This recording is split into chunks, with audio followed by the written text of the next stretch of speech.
Hi everyone, today we're going to be making one of these Easter baskets. Okay, I've got a piece of cardstock which is being cut to 20 by 20 centimetres. I'm going to be needing a bone folder, my rubber stamps and my inks. Okay, I'm going to start off with my inks. I've got Regal Rose, Elegant Eggplant and Pretty in Pink. And I'm going to be using the Simply Said stamp set. I'm going to be using the heart. It coordinates with the heart punch, which is on offer from Stampin' Up this month. I'm going to use my stamps and I'm going to stamp in a triangular pattern all over the cardstock. That way it won't be too random. I'm also rotating my stamp as I do so. I'm going to alternate the colours so that I've got a mix of colours as well.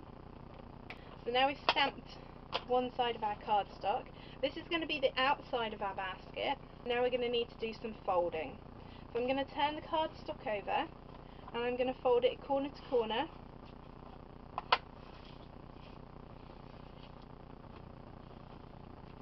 And then I'm going to open it up and we're going to fold it corner to corner in the other direction. Now, I'm going to fold it again down this fold so that we're folding the triangle in half. So we've got one open side and one closed side. And then I'm going to fold the point of the triangle down here. We're going to fold that up to create the base. Now, Whisper White cardstock is probably the thickest cardstock that you're going to want to use for this. If you use any others, I think you'll find it will be a little bit too hard to fold. So, I folded the point up. Next we're going to fold the triangles in. So I'm starting with the side that is open, and I folded that part of the triangle in, so we've got a flap going up. I'm going to flip it over, I'm going to turn it over, and I'm going to fold the other side in as well. And just crease that down with a bone folder. Okay, now it's starting to look a little bit like a paper aeroplane. Now these two big flaps that we've just, triangles that we've just folded in, we're going to open them up. So you're going to lay your cardstock down, put your finger inside the triangle all the way down to the point, and this line here, this score line here that we've just created, we're going to push flat with this score line here. So we're going to create a kite shape. Okay. So there we have one kite. Now we're going to turn it over and I'm going to create the same thing on the other side. Okay.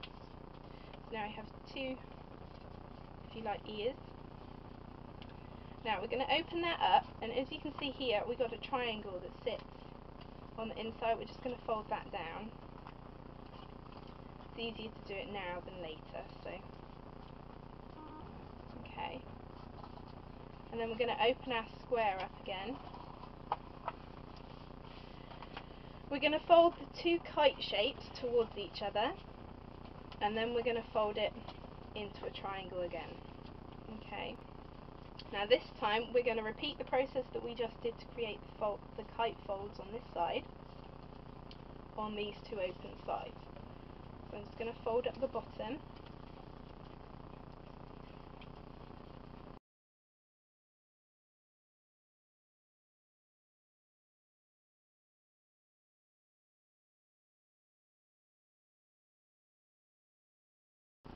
We're going to open this up again. So now we've got loads of fold marks. And if you see in the middle that we've created a square for the base of the box, or the basket. Now we're just going to make sure that we've got our square in the right place, and we're going to fold each side up to the base of the kite. And now we have the bottom of our box. The next step that we're going to do, because this is the outside, we're looking at the inside now. Where we've created a square in the corner, we're going to fold these two lines together, these two score lines. So we're going to fold them together like that, and then flatten our kite fold. So it looks like that on the outside, and then we can tuck the top in like that. I'm just going to add some adhesive to the point of my kite, and then I'm going to fold it in. Okay, and I'll show you again on the last side. So points of the square together, flatten the triangle, and there we have our little basket. You could use the small hole punch for this, or you could use your mat pack. I've got the piercing mat and my paper piercer, and we're just going to put the mat pack in the corner, and we're going to push a hole through the basket into the mat pack. Please make sure that your fingers are out of the way so you don't lose your fingers. I'm going to turn it around so I'm doing the alternate corner and push the mat pack in. I'm going to use my piercer and I'm just going to push it through the cardstock. Now once again I'm going to use the piercing mat, and I'm going to choose a spot about a centimetre, maybe just over 1/4 of an inch up, and pierce a hole for each side of the handle. Okay, and then I'm going to use, I've got a couple of brads, they're rose red brads. I'm just going to thread them through the corner and thread the handle onto the inside. Okay, and then just open them up with my fingernail. Okay, and there's my little basket. Okay, the other option that you could do with this basket, if you didn't want to add a handle to it and you just wanted to use it as a box, if you have any of the large cello box bags, okay, these are from Stampin' Up, if you open it up you can fit your box inside, and then you'll need a little bit of adhesive on each of the corners. Flatten those down, and then you can tie it together with a piece of ribbon. I'm going to make our tag to match both of our baskets. Okay, so both exactly the same, but I've shown you one with a handle and one just as a gift box. I'm going to ink up my heart shape, and I'm going to put that just onto my cardstock.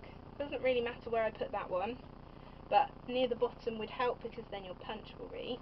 Okay, and next we're going to put the heart shape inside it, and you'll be needing your Stamp-A-Majig for this. It's a plastic handle and a sheet of clear plastic.